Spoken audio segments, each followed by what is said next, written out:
ดี๋ยวก่อนเด้อ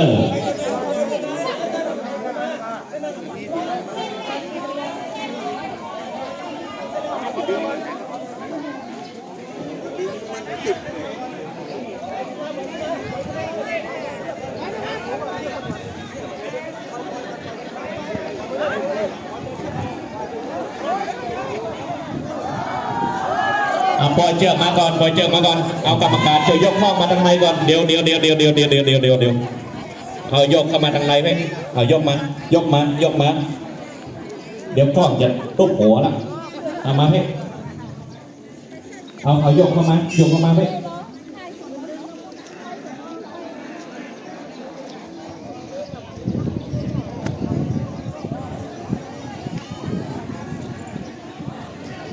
เอาเข้ามาทางในไหมคือคนหลั่นกล้องอยู่ทางในให้กันเดียวก่อนเด้ออย่าไปฝั่งจักเด้อรอสัญญาณนะครับ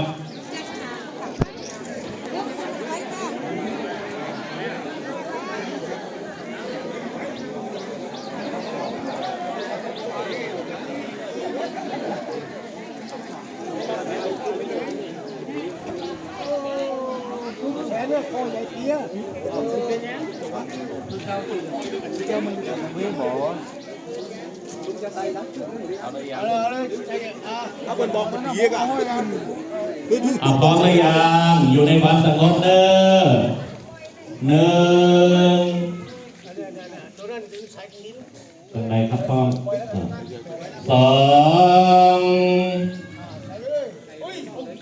3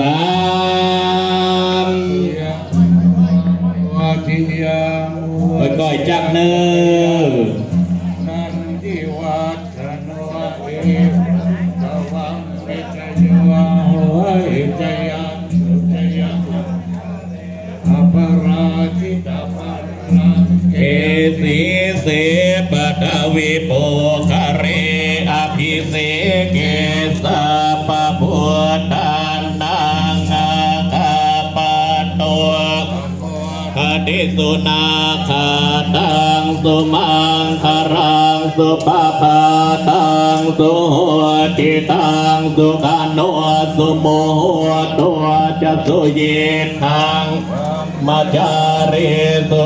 ทังกินังกายกรรมังวาจากรรมังปราชินังมโนกรรมังปณิคิเตปราชินานิกตวันนรพันตาเทปราชิเนชยันตัวโพธิยาโมเรสักยานังอโนเอวังตวังวิจโยโหวิจยาสุจยมังคะเลอภราชิปปานลังเตเถปะดาวิโปคาเรอภิเสเกสะปะพุทธานอังนาคาปะโตปฏิสุนาคาตังสุมังคารังสุปปาตังสุติตังสุขันโนสุโมตัวจะสุเยทังมัจจาริสุตังรากินังกายกรรมังวาจากรรมังปราชินังธัมมังปณิคิเตปราชินานิกตวันนรพันตาเทปราชิเนชยันโตทิยาโมเรสัตยานังนันทิวัตโนเฮวังตวังวิจโยโหหิจยาสุยมังคะเรหปราชิปปันลังเกสีเสปะดาวิโปคาเรอภิเสเกสะปะพุทธานังอาคาปะโตปะโมทติสุนังหาตังพลังสุภภาตังโสติสุขันโนสุโมโหตัวสุกุวิทังธรรม จาริสุปราคินังกายกรรมังวาจากรรมังปราคินังปราคินังมโนกรรมังปณิคิเตปราคินาปราคินานิกัตวันนรพันตเทปานาคิเนสกาตัดหายหักแล้วเอาไปนั่งที่เดิมเด้อปิกไปนั่งที่เดิมออกไข่ออกมันเดี๋ยวจะได้กล่าวคำถวายอันโยนะครับอิสุมาคตเตือนะครับ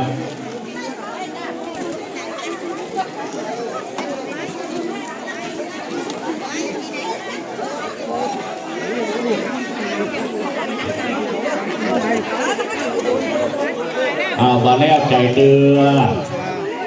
เดี๋ยวสลาเป็นจะเอาพระเพชร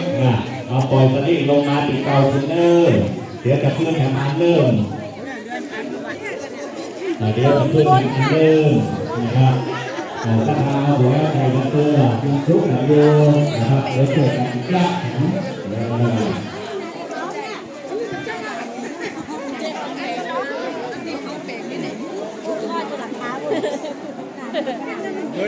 พอค่าอันนี้ผ้าอันนั้นแหละเดี๋ยวก่อน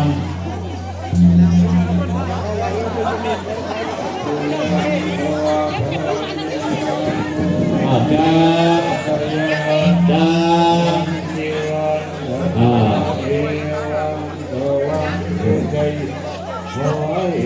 อันนี้สลาปล่อยเองเนอะคลิปนี้นะสลาเอาตัวนั้นไว้เนอะพวงมาลัยตัวนั้นนะใครจะบูชาจองไว้เลย 1,000 บาทสลาเอาไว้บนนะพวงมาลัยตัวนั้นเดี๋ยวสลาเอาลงมาตัวพวงมาลัยอันหนึ่งปล่อยพาลงมาตัวจักรวินดังรังมันพวงมาลัยตัวนี้น้อยอันประกาศไม่เห็นกายยุทธรรมปล่อยนี้ปล่อยได้ก่อนกรรมันจะมีพิเศษปัดที่นาปัดเอาไปก้มเป๊กลงมาเลยนาลพัดปัดที่เฮลงเลย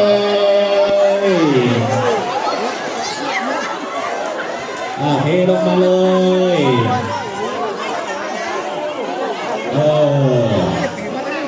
อันนี้เป็นสรานิสงถ้ามันข้างอยู่บนนั้นก็แน่พอเนี่ยสุดวันสุดแรง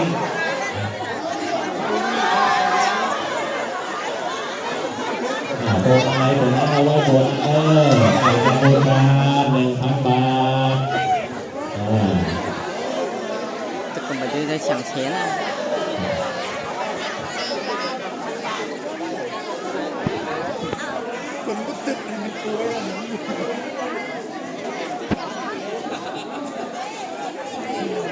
เอาตารางมาปิดตรงนั้นเหมือนเดิมเดี๋ยวจะมีแหมยกยังอยู่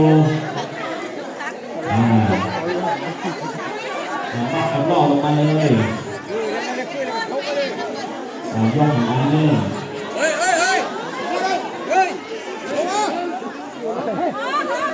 ขึ้นไปอย่างนั้นกระจายลงมาประชาชนทั้งโลกเป็นห่วง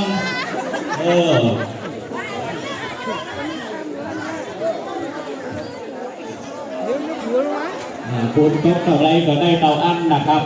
บุญบอกเพียงกันนะจะถ่ายอะไร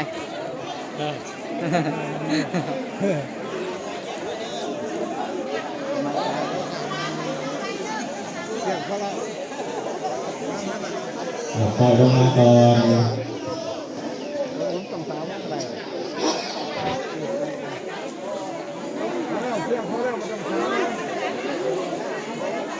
ระวังหัวต่อแถวทำเดี๋ยวก่อนอย่าไปจับเตือ คำเดียวก่อนเด้อใจเย็นๆเดี๋ยวไปผ่าจักเลยรอสัญญาณ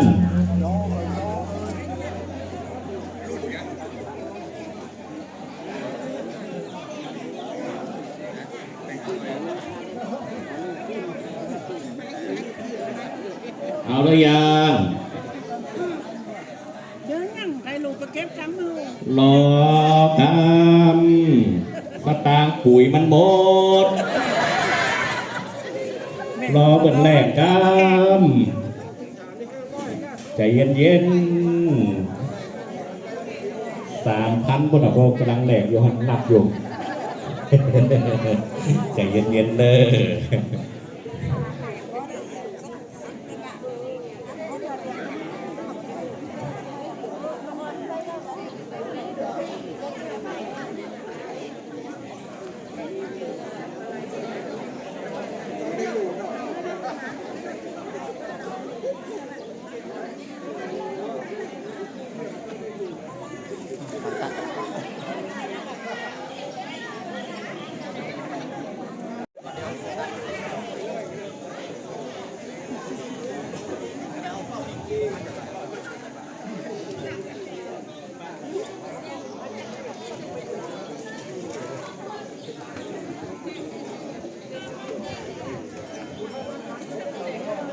เดี๋ยวก่อนเนอะใจเย็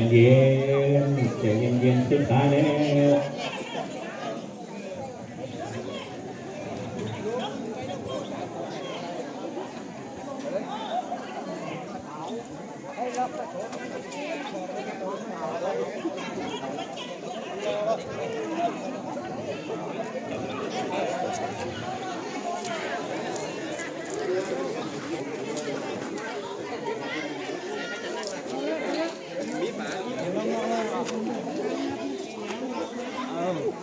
เอาหรือยัง1 2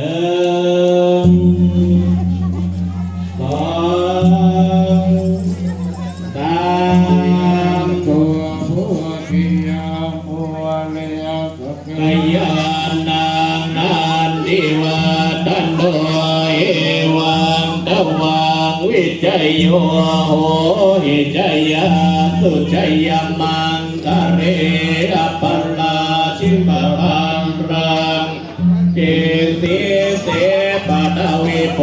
คะเรอภิเสเกสะปะพุทธังนังอาคาปะตัวปะโม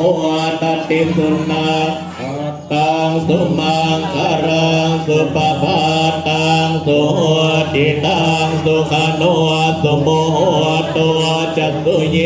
ทังมัจจาริสุปราคินังกายกรรมังวาจากรรมังปราคินังปราคินังกรรมังปณิทิเต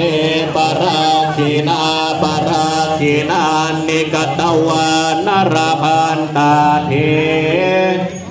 ภารกิเน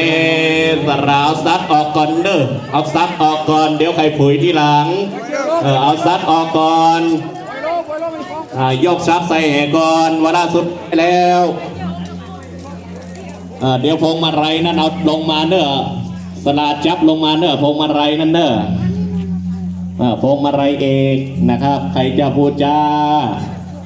สุดละ 1,000 บาทเลยเนอะเอาซัดปักให้ก่อนผุยเลยผุยลงมาเลยผุยลงมาค้างก็คือมันค้างฮันมันค้างก็ปล่อยให้มันค้างฮัน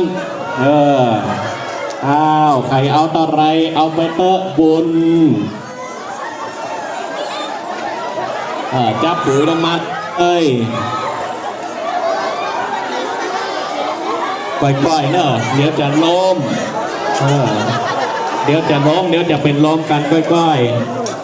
ๆออกเลยสลาหมดแล้วเนาะหมดหรือยังหมดแล้ว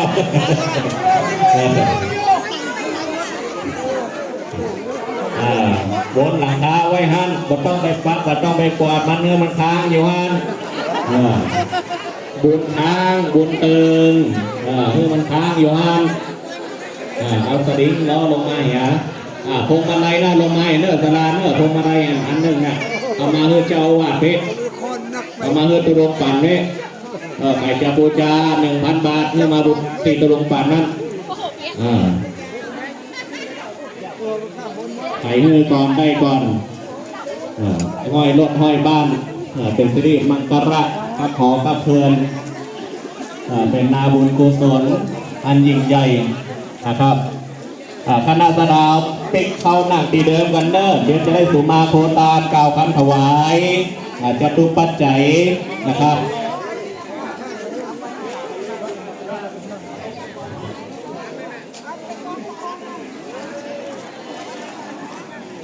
เอาหางซับเนื้อสลาหางซับหันขึ้นมาทางบนโต๊ะเลยเนอะตรงกลางโดยนะครับ